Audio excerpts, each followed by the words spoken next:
Hello, welcome to Stephy's Inspiration.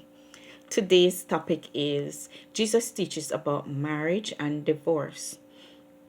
We'll be reading Mark 10 1 to 12, and it says, Jesus then left that place and went into the region of Judea and crossed across the Jordan.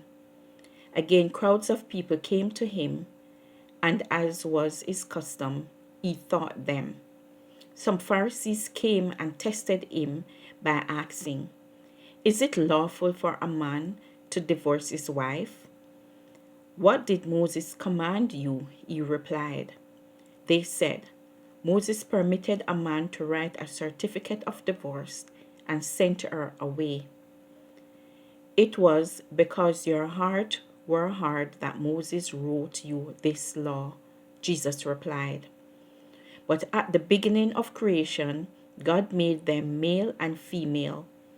For this reason, a man will leave his father and mother and be united to his wife, and two will become one flesh.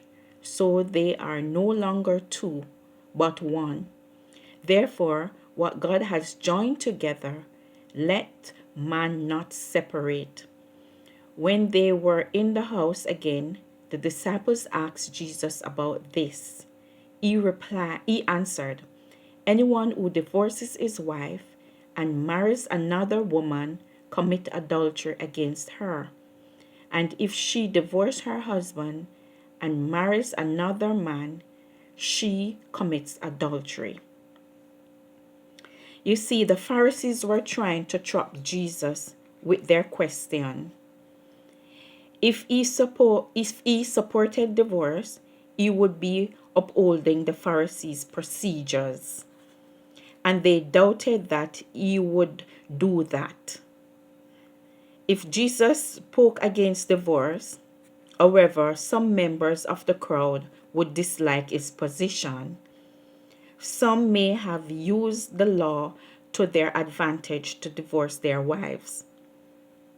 More important, he might incur the wrath of Herod, who had already killed John the Baptist for speaking out against divorce and adultery.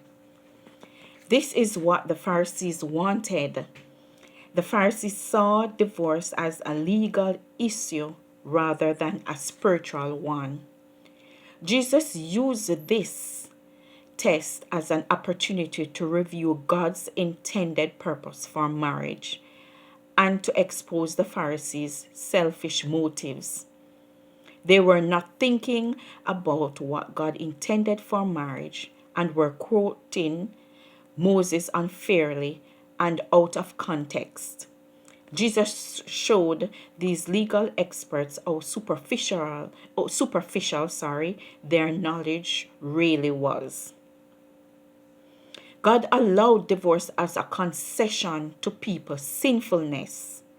Unfortunately, the Pharisees used Deuteronomy 24:1 as a proof text for the sanctioning of divorce.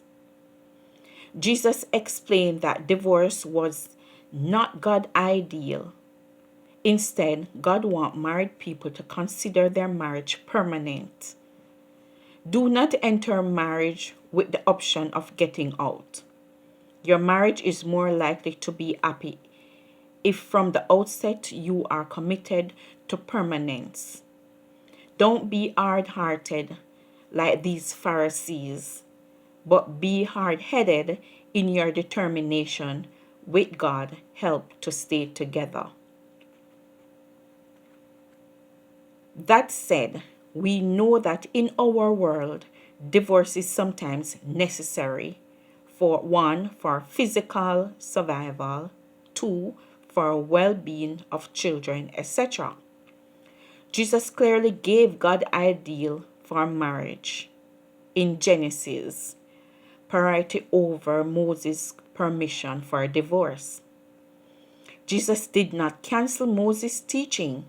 However, for possible exceptions, Jesus permitted divorce when the spouse had been unfaithful.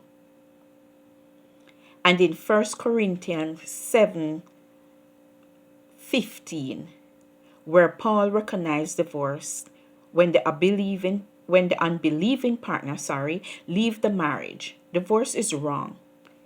It severs a holy union, but divorce is permitted. Jesus did not elaborate on the permissible reason, but his high view of marriage surely requires that divorce be a last resort to avoid greater disaster. Women are often treated as property.